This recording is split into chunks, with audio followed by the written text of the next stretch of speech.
ನಮಸ್ತೆ ನನ್ನ ಪ್ರೀತಿಯ ಸ್ನೇಹಿತರೆ, ಕೃಷ್ಣ ಅಮ್ಮ ವ್ಲಾಗ್ಸ್ಗೆ ಸ್ವಾಗತ. ಇವತ್ತು ನಾನು ನಿಮಗೆ ಏನು ಹೇಳ್ಕೊಡ್ತಾ ಇದ್ದೀನಿ ಅಂದರೆ ಎಲ್ಲ ಕಾಳುಗಳನ್ನ ಮತ್ತು ತರಕಾರಿ ಬಳಸಿ ಕೂರ್ಮ ಸಾಗುನ ಹೇಳ್ಕೊಡ್ತಾ ಇದ್ದೀನಿ. ಇದು ತುಂಬ ಚೆನ್ನಾಗಿ ಬರುತ್ತೆ. ಏನೇನು ಬೇಕಪ್ಪ ಅಂದರೆ ತೆಂಗಿನಕಾಯಿ ಮತ್ತು ಬೆಳ್ಳುಳ್ಳಿ, ಈರುಳ್ಳಿ, ಶುಂಠಿ, ಆಮೇಲೆ ಒಗ್ಗರಣೆಗೆ ಈರುಳ್ಳಿ, ಒಂದು 4 ಲವಂಗ, ಚಕ್ಕೆ, ಆಮೇಲೆ ಸಣ್ಣದಾಗಿ ಹಚ್ಚಿಟ್ಕೊಂಡು ಬೀನ್ಸು, ಕ್ಯಾರೆಟು, ಟೊಮೊಟೊ, ಕೊತ್ತಂಬರಿ ಸೊಪ್ಪು, ಪುಟಾಣಿ, ಆಮೇಲೆ ಖಾರದ ಪುಡಿ, ಧನಿಯಾ ಪುಡಿ, ಇಷ್ಟು ಸಾಮಗ್ರಿಗಳು ಬೇಕಾಗುತ್ತೆ. ಮತ್ತು ಒಗ್ಗರಣೆಗೆ ನಿಮಗೆ ಸಾಸಿವೆ, ಜೀರಿಗೆ, ಉದ್ದಿನಬೇಳೆ, ಕಡಲೆಬೇಳೆ. ಮತ್ತು ನೋಡಿ ಕಾಳುಗಳು ಎಷ್ಟು ಚೆನ್ನಾಗಿದೆ ಅಂತ. ಏನೇನು ನೆನೆಸ್ಕೊಂಡಿದ್ದೀನಿ ಅಂದರೆ ಹೆಸರು ಕಾಳು, ಮಡಿಕೆ ಹೆಸರು, ಆಮೇಲೆ ಕಾಬೂಲ್ ಕಡಲೆ ಮತ್ತು ಕಡಲೆ, ಇದನ್ನೆಲ್ಲ ನಾನು ರಾತ್ರಿನೇ ನೆನೆಸಿಟ್ಕೊಂಡಿದ್ದೀನಿ. ಒಂದು 8 ಅವರ್ ನೆಂದಿದೆ ಇದು.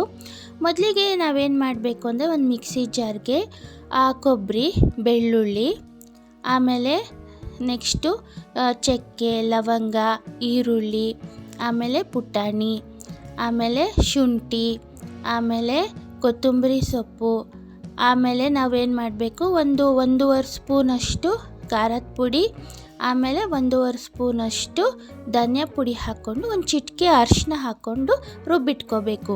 ಇವಾಗ ಒಲೆ ಮೇಲೆ ಒಂದು ಕುಕ್ಕರ್ ಇಟ್ಬಿಟ್ಟು ಒಂದು ಸ್ವಲ್ಪ ಬೆಣ್ಣೆ ಹಾಕಿ, ಒಂದು 4 ಸ್ಪೂನ್ ಎಣ್ಣೆ ಹಾಕಿ ಸಾಸಿವೆ, ಜೀರಿಗೆ, ಕಡಲೆಬೇಳೆ, ಆಮೇಲೆ ಉದ್ದಿನಬೇಳೆ ಹಾಕಿ ಹಸಿಮೆಣ್ಸಿನ್ಕಾಯಿನ ಹಾಗೆ ಮುರಿದಾಕಬೇಕು. ಭಾಳ ಟೇಸ್ಟ್ ಬರುತ್ತೆ ಇವಾಗ.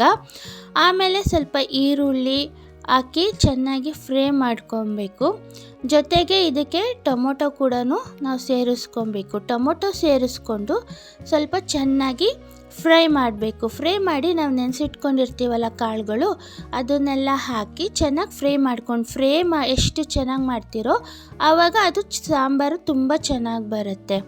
ಇವಾಗ ನೋಡಿ ಅದಕ್ಕೆ ಸ್ವಲ್ಪ ಉಪ್ಪು ಹಾಕಿ ಮತ್ತು ಫ್ರೈ ಎಲ್ಲ ಆದಮೇಲೆ ಇವಾಗ ಇದು ಹಾಕಿರ್ತೀರಲ್ಲ, ರುಬ್ಬಿಟ್ಕೊಂಡಿರ್ತೀರಲ್ಲ ಆ ಮಸಾಲೆ, ಅದನ್ನೆಲ್ಲ ಹಾಕಿ ಚೆನ್ನಾಗಿ ತಿರುಗಿಸ್ಬೇಕು.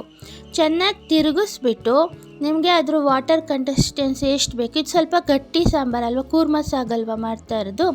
ಕೂರ್ಮ ಸಾಗುಗೆ ನಮಗೆ ಎಷ್ಟು ಬೇಕೋ ಅಷ್ಟು ನೀರನ್ನ ಹಾಕ್ಕೋಬೇಕು. ತುಂಬ ತೆಳ್ಳಗೆ ಮಾಡ್ಕೋಬಾರ್ದು, ಅದು ಕೂಗಿದ್ರೆ ಮೊಸರು ಹದ ಬರಬೇಕು. ಇದನ್ನು ನಾವು ಒಂದು 6 ಸತಿ ಕೂಗಿಸ್ಕೊಬೇಕು. ಇವಾಗ ನೋಡಿ ತುಂಬ ಚೆನ್ನಾಗಿ ಬಂದಿದೆ, ಒಳ್ಳೆ ಘಮ ಬರ್ತಿದೆ ರೀ. ಹಂಗೆ ವಾಸನೆ ಸ್ಮೆಲ್ ನೋಡ್ತಾ ಇದ್ರೇ ತುಂಬ ಟೇಸ್ಟಿಯಾಗಿ ಬಂದಿದೆ ಅಂತ, ತುಂಬ ಚೆನ್ನಾಗಿ ಬಂದಿದೆ ನೋಡಿ. ಇದ್ರ ಮೇಲೆ ಸರ್ವಿಂಗ್ ಬೌಲ್ಗೆ ಹಾಕ್ಕೊಂಡು ಇದ್ರ ಮೇಲೆ ಕೊತ್ತಂಬರಿ ಸೊಪ್ಪನ್ನು ಉದುರಿಸಿ ನೀವು ಇದನ್ನು ರೊಟ್ಟಿ, ಚಪಾತಿ ಜೊತೆಗೆ ನೀವು ಸವಿಯೋಕ್ಕೆ ಕೊಡ್ಬೋದು. ಮತ್ತು ದೋಸೆಗೂ ತುಂಬ ಚೆನ್ನಾಗಿರುತ್ತೆ. ನಾನಿವತ್ತು ಏನು ಮಾಡಿದ್ದೆ ಅಂದರೆ ಅಕ್ಕಿ ರೊಟ್ಟಿ ಮಾಡಿದ್ದೆ ಮನೇಲಿ. ಅಕ್ಕಿ ರೊಟ್ಟಿ ಜೊತೆಗೆ ಈ ಟೇಸ್ಟಿಯಾಗಿರ್ತಕ್ಕಂಥ ಕೂರ್ಮ ಸಾಗುನ ಎಲ್ಲ ತರಕಾರಿ ಹಾಕಿ ಮತ್ತು ಕಾಳಿನ ಕೂರ್ಮ ಸಾಗುನ ಸವಿಯೋಕ್ಕೆ ಕೊಡ್ತಾಯಿದ್ದೀನಿ. ಭಾಳ ರುಚಿಯಾಗಿ ಬಂದಿತ್ತು. ನಿಮಗೆ ಈ ವಿಡಿಯೋ ತುಂಬ ಇಷ್ಟ ಆಗಿದೆ ಅಂತ ಅಂದ್ಕೊತೀನಿ. ಇದನ್ನು ನೀವು ಮಾಡ್ಕೊತೀನಿ. ಹೆಚ್ಚಿನ ಪ್ರೋಟೀನ್ಸ್ ನಿಮ್ಮ ದೇಹಕ್ಕೆ ಸಿಗುತ್ತೆ. ಹಾಗೆ ನಮ್ಮ ಕೃಷ್ಣ ಅಮ್ಮ ಚಾನಲ್ನ ಲೈಕ್ ಮಾಡಿ, ಶೇರ್ ಮಾಡಿ, ಸಬ್ಸ್ಕ್ರೈಬ್ ಮಾಡಿ. ಧನ್ಯವಾದಗಳು. ಆರೋಗ್ಯವಾಗಿರಿ.